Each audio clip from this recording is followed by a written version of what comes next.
UCSF's Berkeley campus is a landmark. It is seen from San Francisco across the bay. The design studio occupies the entire 7th floor of the College of Environmental Design. The course, Introduction to Architectural Design, is in its 12th week of a 15-week semester. Okay, I want to talk about drawings for a minute, because most of you look like you're just barely getting started on them.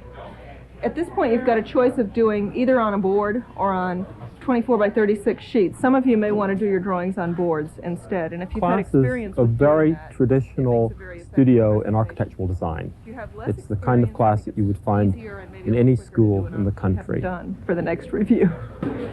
Keep in mind that the presentation is going to be to present the house as a scenario, and the scenario will be the day that they have their giant housewarming, and we want you to show our guests how they have showed their guests through the house.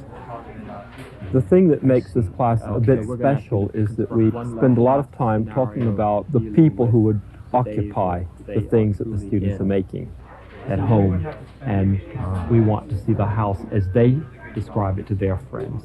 Okay, that makes a difference. Well, what makes this class quite different is that we have the students think about people unlike themselves. I think this is real awkward. This is your person in a wheelchair, right? Yeah. She's going to have a devil of a time getting around. Then I can widen this path up, I suppose. Good idea, Charlie. It was just an access path. I didn't want it to have the same prominence as this path. Right, but if you're going to have access, it has to work. We have the students think about elderly people, to think about children, and most interestingly, to think about people who have physical disabilities. This angle here a little bit longer than this one, so that forces you into this nook here. And what is unique about us is that we employ on a regular part-time basis several disabled people as design consultants. That's nice. You know, I was worried about too here is there's no rail here or anything, and I have somebody with a wheelchair there. There's no problem with them accidentally maybe. The only thing let me have the pencil. Only thing I Cheryl Davis came to work for the design studio 5 years ago. Measure 30 inches. What is 30 inches? 30 inches is there. That's low then. That's low. 36 is there. 36 is just about right. Is it 3 feet? 36? Yeah. Yeah, sure. But you've made it really Cece Weeks joined the design studio last fall. What do you think about the standing person having the bar in front of their eyes? Actually, that makes it more interesting because that creates a frame. My perception, it would be interesting for a while, and then after a while it would be frustrating if you're trying to enjoy the view to be. You're sort of trapped if you're given ready-made places to live in. And this Peter Trier was one of the studio's first disabled consultants in 1978. And since then, he has worked many semesters here. An architect who just took it from some design manual would come in and give some model, and each of the bathrooms would look very much alike, and the doors would be a certain width and so on. Wouldn't be very useful. So that sounds really good.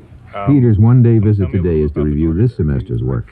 Person in the wheelchair. So there are heights that are easier for him to reach, and heights that are easier for Right, him to and they're adjustable. These designs represent a story of many people relating. We've been talking a great deal about how the subject of access gave shape to the things that they have made. And that is important. But access for the disabled person is not nearly so important in shaping the whole building as is the relationship of all these people one to the other, or the relationships between them or among them.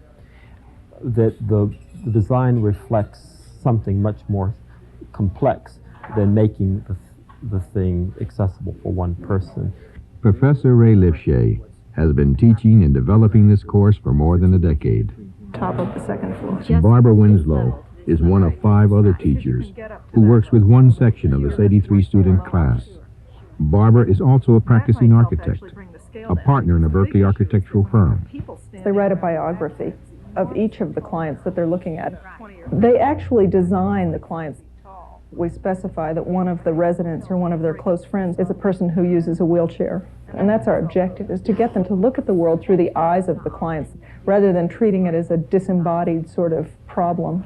Now, the other wheelchair problem that you had was the question of getting somebody from this yard into this yard. You've talked a lot about how the kids play together. Right. We often find in the making of the models that a design will look quite good for many days, and then when we come back to the student and we discover that the design has been totally altered, a room has been taken away, or a doorway has been changed, and you're quite surprised, and you'll say, why, how has that come about?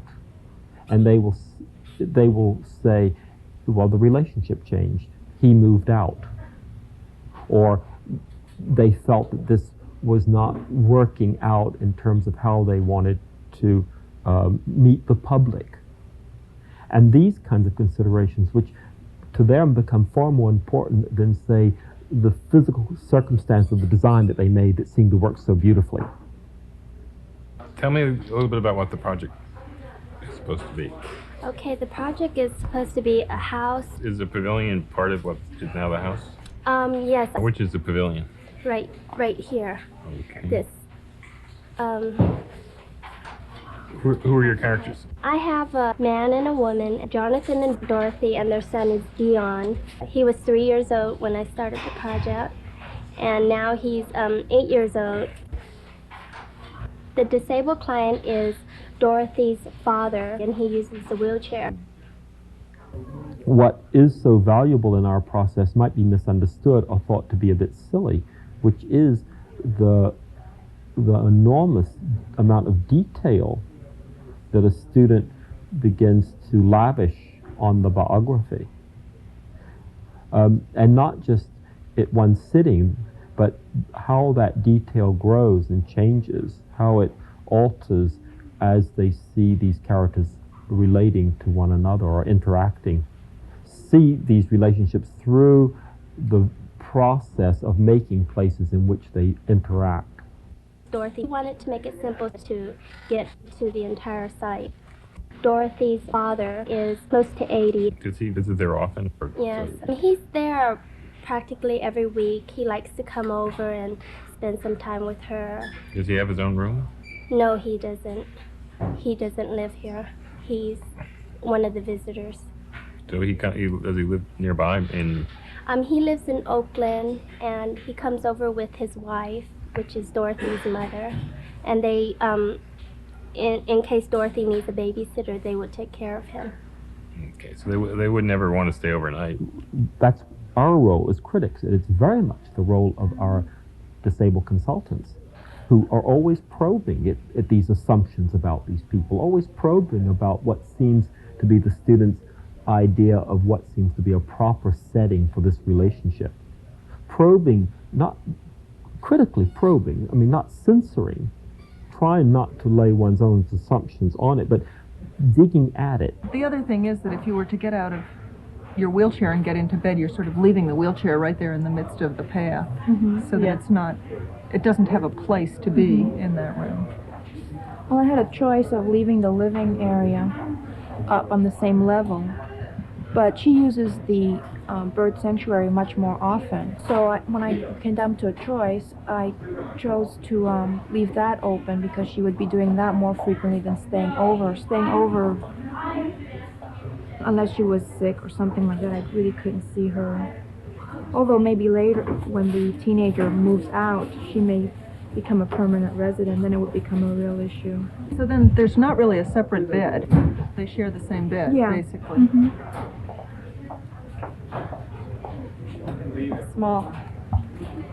The bed is small? How wide would you say is comfortable?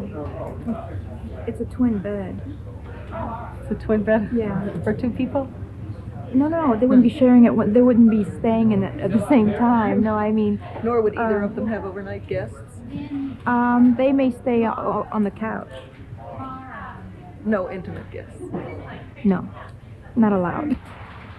Probing disabled people who are shown without a sexual relationship. There's a probe. Why? Disabled people who are shown to be totally at home. The question, do they not work? Elderly people who seem to be totally withdrawn. Why? Where does that assumption come from? Because these kinds of assumptions get built into the built world. She really needs some place to be able to move the wheelchair, though, to be able to get it out of there in some way. I don't know if she has assistance when she goes to bed. No, she just does it herself. I guess she could pull the wheelchair forward and park it in this space that's down here. I still feel that maybe these second steps are superfluous. It looks like she'd be able to get the wheelchair to the front of that area, and then could back out and turn around in that triangular space. Actually, I could just use a little bit more space in the teenage cottage. There's a 5-year period between the time that the first design is done for the family or the group of people and the second design is done. And the first design is actually a small part of the later design. It's a pavilion, and then it becomes a house. And in the first design, the student had a disabled person in his story who used a wheelchair, which was required by the course. And I later on saw the second stage design, which was 5 years later down the road, and I said, the student had completely erased all signs of accessibility in his building, and I said to him, well, what about your disabled person? And the student looked a little surprised, and then his eyes dropped, and he said, James passed on. And I said, so that relieves you of any obligation for accessibility? And he says, yes. And then I reminded him that there were some fine line conditions in our contract. I wanted to make my primary character disabled because I thought that was a good design choice. And at this point, I almost wish I had made her have a greater disability, so I would have been challenged even more, and if I did it again, I would probably do that. My primary client is Rachel, and she was paralyzed from her waist down in a car accident. She lives with her quasi-husband, and there's a child that also lives with them. Karen came from her best friend, who was terminally ill. Now the father and the child live together with Rachel. Initially, Karen really needed to feel comfortable with Rachel, and this is where the wheelchair came into play because it was so different from her mother's. It also put Rachel separate and made Karen really have to focus and deal with Rachel as a separate person. It actually is sort of an access issue, is the fact that you've got this column in the center of the hallway. Because I can push it out and put it onto the other. Oh, that one. Yeah. That one. Yeah. How do you feel about coming in the door and having a column straight ahead of you? Now, where does one come in? You enter over here. Ah, Through yes. this little pavilion. Access wasn't an issue, say, with private clients. Well, functionally, for me, it doesn't strike me as a big problem. It seems to me that what it tells me is a decision has to be made here as to which way I'm going, and it tends to make you stop. And since I had structured my primary person as disabled, and it was a woman, it was nice to have Cheryl to transfer over some of her characteristics to that person that I created. We were talking initially about closet-type formation in a bathroom.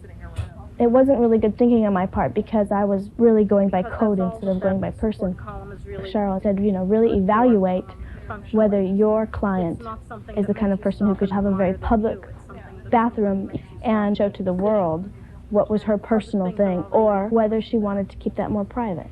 I took it as an acceptance. If you knew my central character, Rachel, it wouldn't matter to you what special facilitation you needed. I made a really nice large restroom and everyone can use it.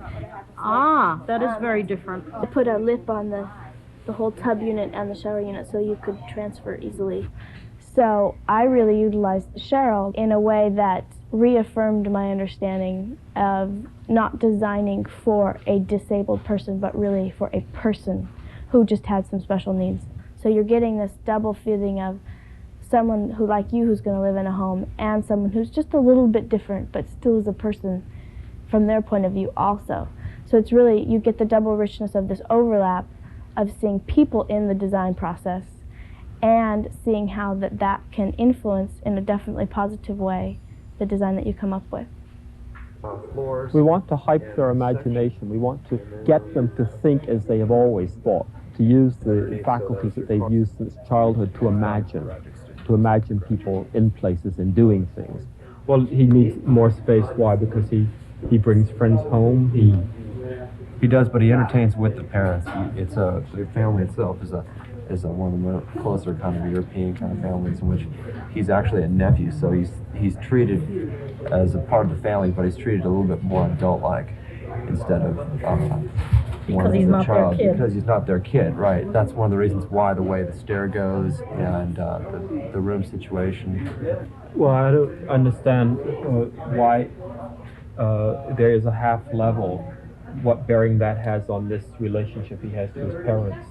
Well, for one thing, I wanted it to show a little bit of hierarchy in the house, in that he is not living on the ground floor. He is part of the family, but he's not at the same level as those that own the house and live in it and work and support it. Oh, he's on the rise. Mm-hmm. Right. And you get rid of the whole long rationalization. In the beginning, the relationship between consultant and student can be extremely awkward. The first thing I think was most of us have never been in very much contact with disabled people, and so we really don't know what to expect.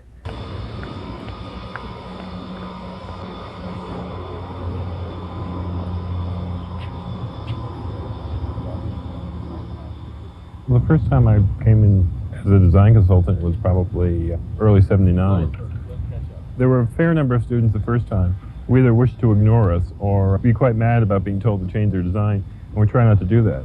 At first it was a shock just to see, someone disabled moving around the studio, and then they would talk to us and ask us questions about, what are you doing to consider this aspect or that aspect, such as movement or maybe reaching or something like that. They would ask us how we were designing for that, and then we would explain that to them, and sometimes it wouldn't be quite adequate.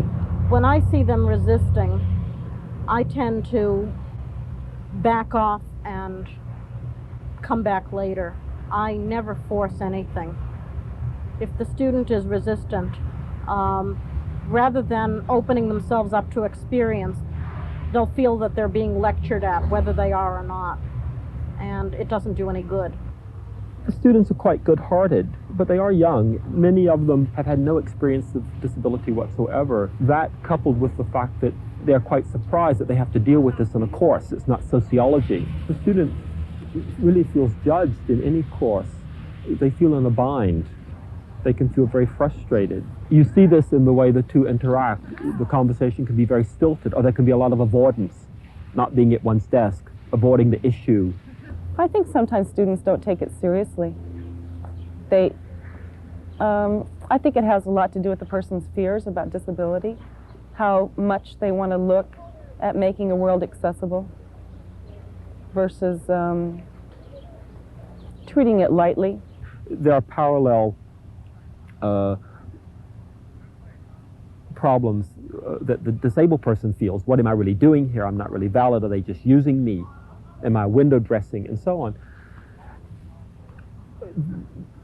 Because both parties want to succeed with the agenda they believed they came with, to do design or to fulfill some vague obligation to me, they tussle with this thing that that we want to have happen. They're terribly afraid of hurting one's feelings, and they're afraid of looking stupid. They need to know that they are not going to get criticized for asking a question, and they need to know that they're not going to offend me. I'm very comfortable with my disability. So, I want them to know that I'm a person. I pretty much have the attitude that I can do anything I want to do.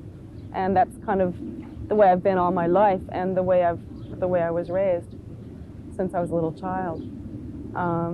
That's important for me to know. And then also other things, that I'm an artist, that I have a family, that I have friends, that I have a lot of different interests, and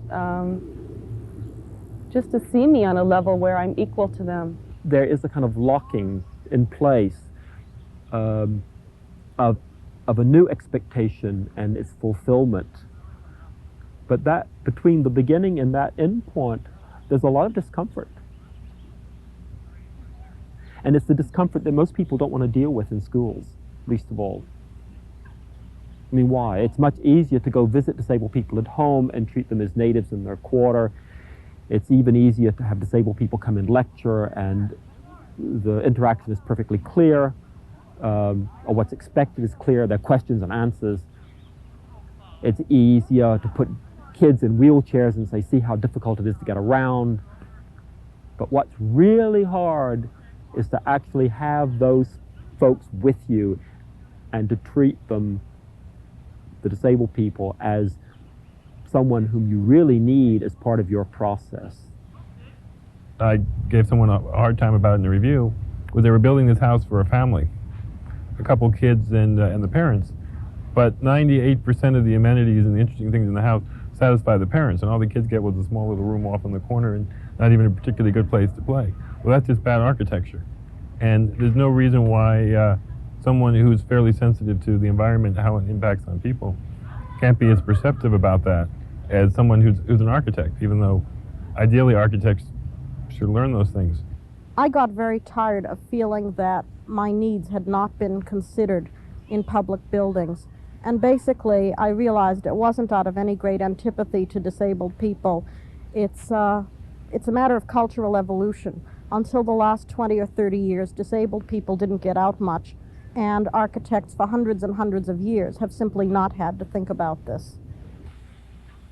For me, as a design consultant, I can challenge the students' attitudes and perceptions about disability, just sharing my personal life with them, how I live and what my struggles have been. I was born in a small town of 50 people in Alaska, and my father's a construction worker. Kind of traveled around the United States a lot because my father built roads and we had to go where the roads were. Broke my neck in a diving accident in 1969 at the cervical 4-5 level.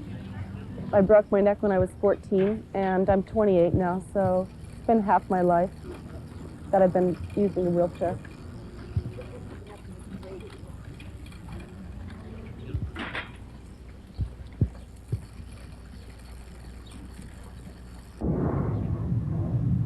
I'm 33, and I have kind of hereditary muscular atrophy, that the nerves don't adequately nourish the muscles, so I can only maintain a very low level of strength.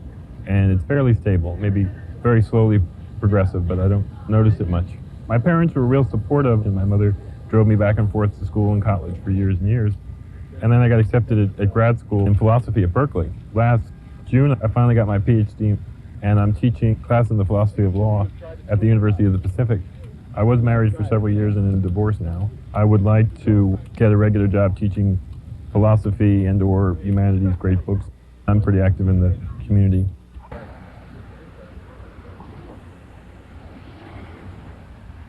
My disability is spina bifida. I was born with this. It's a malformation of the spine, happens very early in embryonic development. It's not a progressive condition, and I like the students to understand that. I want to individualize disabled people. I want students to know that I am a 38-year-old professional woman, an aspiring writer, a would-be novelist, someone who has fantasies of making it in the theater. I have lived a very active life, had some affairs, broken a few hearts, done the things that a lot of other people would merely like to do. I tell students that I wanted to move to California 5 years ago, and the only logical way to get out here was to drive. I found that no other woman I personally knew had ever driven coast to coast alone.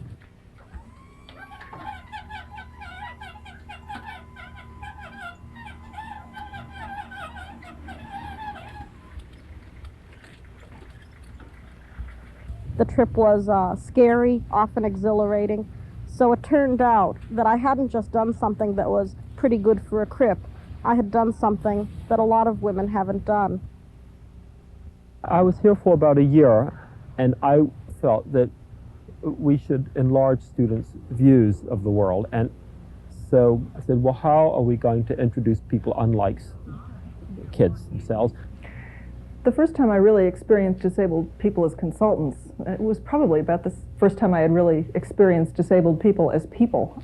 I think I had gone through life without actually meeting anyone who was in a wheelchair. Why don't we try having some surrogate clients in, some people who use wheelchairs in this case, to see how well they could interact with you around a design. As a matter of fact, Barbara Winslow was my student. It was a summer class. She had just come for a summer course to see if she wanted to be an architect, and she was in that first class. They were telling us what their needs were as clients, which meant that we got the whole range of needs from them, just as you would from any client. And they were also acting as informers about disability. What we began to find is that beyond the simple process of designer and surrogate client working together and sorting out what worked and what didn't work, the things that these disabled people were saying about the environment were things that I had never read before. For them, the world consisted of a series of things to be taken on, and it was often very different. You looked at things with much more intensity. They are probably more on top of their environmental perceptions than anybody, because they have to always be on their toes. You planned ahead more. You assigned a higher value to a lot of things because you had to work harder to achieve them. They have to always make judgments. And because of this knowledge, they are kind of a super environmental professional who can look at what you're doing and at least tell you in very explicit terms whether it would work for them or maybe for a lot of other folks. They enabled me to see disabled people as people that had a whole variety of needs. And it was from that class that Barbara and I began to write notes and say, isn't that interesting, isn't that interesting? It gave me a wider perspective on what's going on in the world in a lot of ways. I had the opportunity, at about the same time we were introduced to our first people in wheelchairs, to use a wheelchair. And I decided that I really wanted to spend a week in a wheelchair, which I did, and ran into some of the same problems that people in wheelchairs do. And I had the incredible experience of seeing people that I knew on the streets and having them not recognize me, walk right by as if I wasn't there. The same people that 2 days earlier when I was walking would have greeted me. Just the impact of being ignored and not seen as a real person, simply because I was in a wheelchair. Most of the people that I saw that are walking actually do avoid eye contact with people in wheelchairs. They're afraid it would be embarrassing if they looked at someone and appeared to be looking at their disability, so they look away in uncertainty about what to do. It had the opposite impact on children. I found that when I was in a wheelchair, children who would normally ignore me as just another adult person would come up and speak to me. What happened to you? How come you're in that wheelchair? What's wrong with your leg? You know? Adults do not ask those questions. In fact, if the kid is with a parent, the parent will say, shh, Johnny, don't ask her that. The table somewhere here. No, that's not good, because nobody can use this side. Let's say we can put the table here. Now, I don't know how, it doesn't look to me radical, but it looks... Amos is an Israeli who is a slightly older male student. He is full of ideas and impact and vigor. Amos, to me, is a student that wants all the details for every possible situation you can imagine. Take a piece of paper, draw a quarter-inch wheelchair, and just go from the wheel and then go along. Make sure you make it long enough, because you've got to I'll take a dimension of her chair. Front. This is Okay. considered to be a conventional chair, I would say. A small chair. Yeah. Small length or width? I know it will be narrow for me wide-wise. We'll see width. One of the things that really attracts me a lot about Cece is that she's adventurous, or she has sense of adventurousness. Open it below that sink so that you could pull forward into that area. What if I put the sink without cabinet, just a sink here? So then I can go all the way in here. Then how do you, in the wheelchair, face the sink to use it? No, that's not good. Well, we have a corner sink like our toilet. So the toilet's here, So and we the have sink is over the here. sink here. Like You that. mean? Yeah. Uh-huh. What's happened there? Would that be better for you than this? I think is Barbara, what Barbara's saying, I agree with Barbara, this is more comfortable.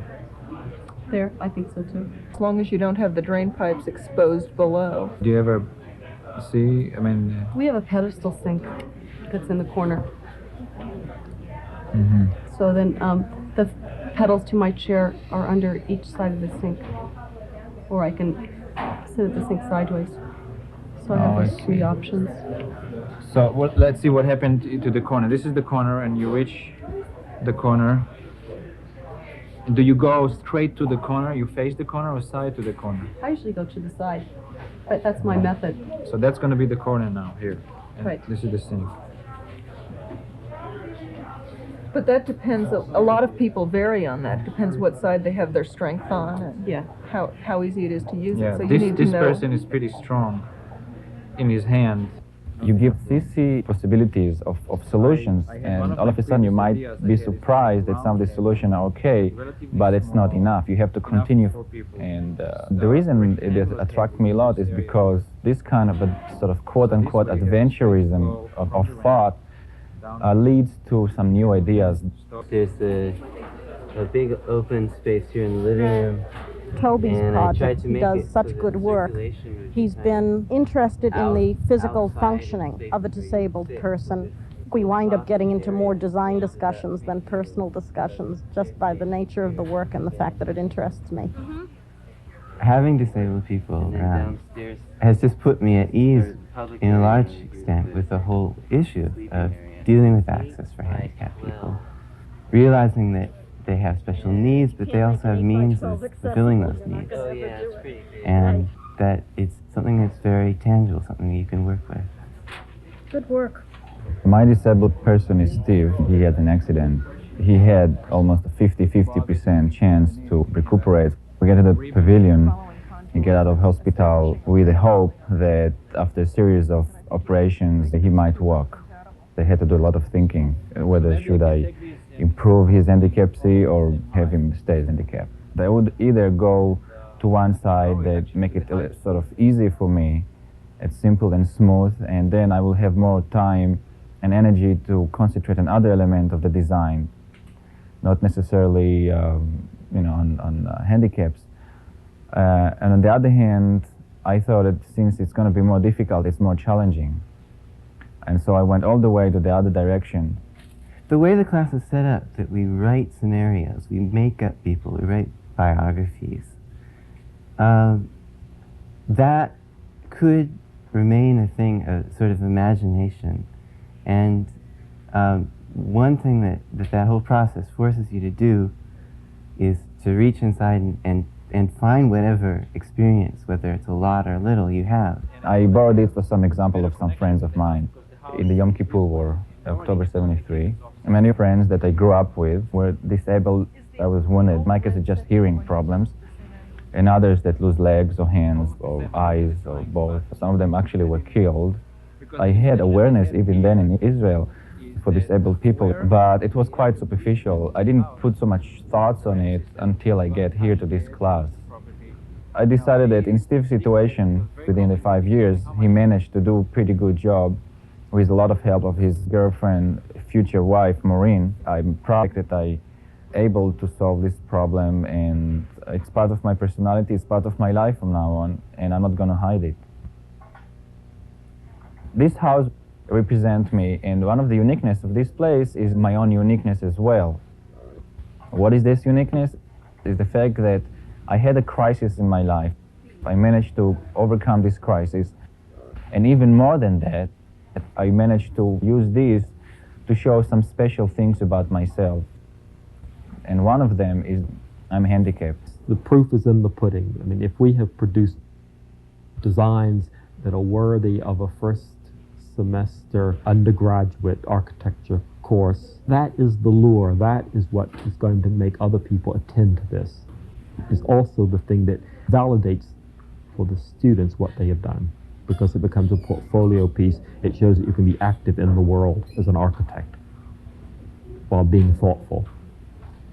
The world isn't always going to be rosy for every person, and as each person progresses through their age, different things are going to happen to them.